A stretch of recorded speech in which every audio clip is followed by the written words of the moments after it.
add a piece of medium fluorescent green acrylic by Glowforge, and because of this QR code, Glowforge read that material and knew just what it was, so it went ahead and did the settings for me. Up here, I'm going to engrave my name, as I said, and then cut out the outside of the keychain and that hole. Now, if you look closely here at our image, I'm going to have to adjust my name just a little bit so that it's not hanging off of the acrylic, but also I want to move it over because you really want to conserve as much material as possible because it's quite expensive. So looks like it looks good, fits just nicely there. So up here in the upper right hand corner again, when you're ready, you hit that Ready Print button. It'll take just a moment to scan that in.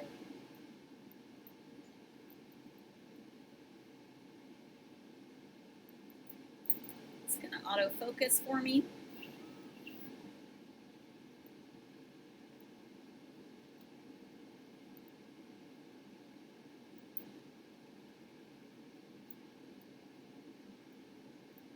And the engraving takes quite a bit of time to do, so it might take just a little while.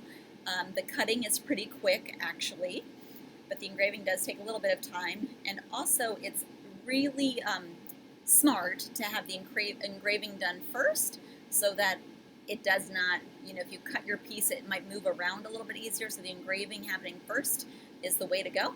I'm barely on the edge there on that border, but we'll see how that works. And so it's magic time. I'm going to push the button in the Glowforge, and we'll see what happens.